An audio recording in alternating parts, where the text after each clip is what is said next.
I'm a volunteer guide, and I think I've met some of you people earlier today. And also too, we have Roy, who's driving this tour.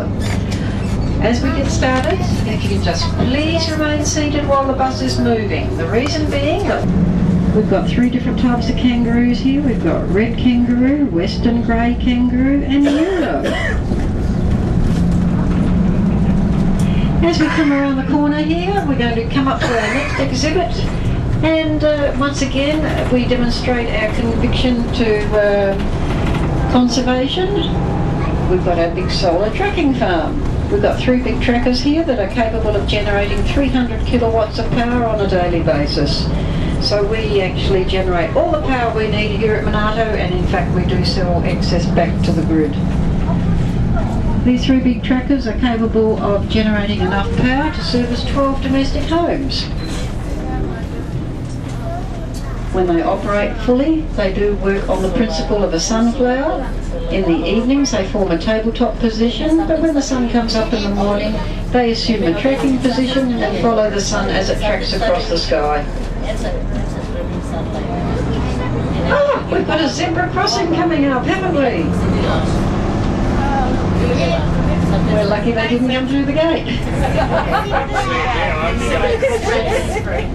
Oh, there's our black rhinoceros over to your right.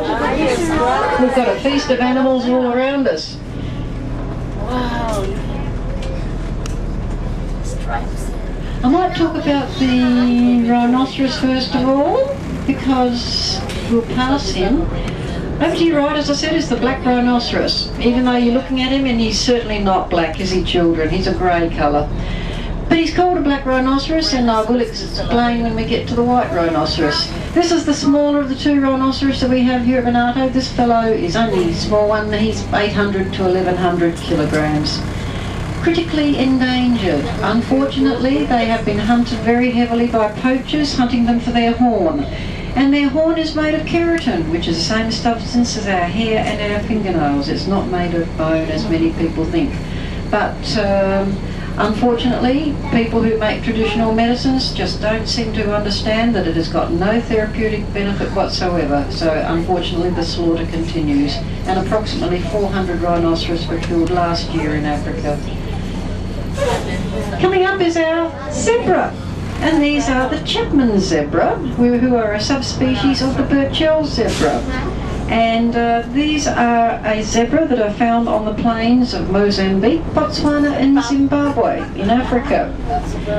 They're slightly different to a lot of zebra in that they've got a 3rd stripe known as a shadow stripe. So over and above the black and white stripe is a brown one. And there's our baby. Here she is, the second one down, and she's the one that looks quite brownish.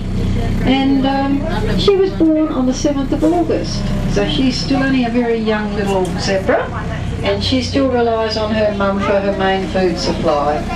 But when she was born, she was almost all brown and white, but she's starting to darken up now, and she's starting to get black stripes on her. They're very intelligent little animals, and they've got extremely good eyesight. Their eyesight at night is as good as an owl's, as sharp as an owl's. They like to live with giraffe because the giraffe act as watchtowers, and if the giraffes see predators approaching, which they can from over a kilometre away, they'll startle, and then the zebra know that it's time for them to make a move too, and to avoid becoming some animal's dinner.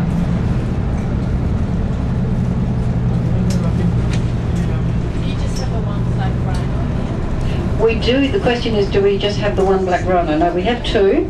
They're both male. Males are very territorial and very aggressive. So we do have to keep them separated, otherwise they would just fight all the time. And we prefer to keep them in one piece. So we let each male out on alternate days. Ah, yes, you can just see in the night quarters.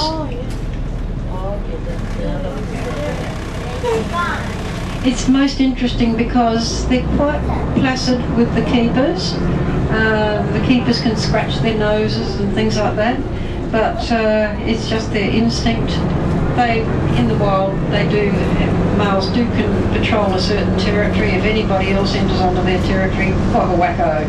The females can, that's quite okay. They're permitted. Here we are in our Asian grasslands habitat. And now up the back we've got it's the first time I've seen our chital deer stag today. Or is that the the bongo? That's our bongo. No, it's the meso's got it. Is that the meso? Yeah. Oh. Meso's there with Third time lucky I'll get me animal right, hey? It's the Mesopotamian fallow deer stag. That is out of territory for him. In the foreground we've got our Indian antelope. These little fellows are from India and Pakistan, and they're regarded as near threatened. They had suffered a loss of numbers due to habitat loss and from having been hunted. However, they've learned to live in protected reserves where they're safe from humans, and since they've been away out of human contact, their numbers have improved quite nicely. They're a very swift little animal, and they can run at 90 kilometres an hour. They can take 6 metre strides and leap 2 metres in the air when they prompt, which is very spectacular to see. Also known as a black buck, you can see the male there with the horns, and he's got the dreadful task of just looking after his harem for the 24 hours a day. So it's a tough life if you're weakened. As you can see, it is the Mesopotamian fallow deer stag. And this fellow is from the war-ravaged countries of Iran, Israel, Lebanon and Jordan. They're regarded as endangered. There are very few of them left in the wild, if any, and there is now a ban on hunting them for their antlers or their venison. And I think the chital might be up there too, hey? Yeah, they are. They're up Right, there we go. There's the chital deer. Now these are fairly common. They're from India and Sri Lanka, and they're a darker brown than the Mesopotamian fallow deer, and they've got quite distinct rows of white spots. But these animals love swimming, they love the water, and they like to follow troops of monkeys through the forest. And when monkeys feed on fruit, they drop fruit on the ground and the deer eat the fruit. And they also use the monkeys as little alarm systems, because if the monkeys see predators approaching, like wild dogs or even pythons or anything like that, they'll squeal, and then the deer know that it's time to flee and to get out of the way of predators. Now the difference between antlers and horns. I mentioned that the deer have antlers and the antelope have horns. But an animal that has horns retains its horns for life, whereas an animal that has antlers sheds its antlers every year after the rutting season or the mating season. For the first 8 years of the life, the stag will grow more resplendent and larger antlers, but once they reach 8 years of age, then the antlers remain about the same size. And it is the fastest growing tissue of any animal tissue. It takes about 110 days to grow a new set of antlers after they have lost their original set. Our first bus stop, but I gather all you folk might be wanting to go out to the cheetah keeper talk.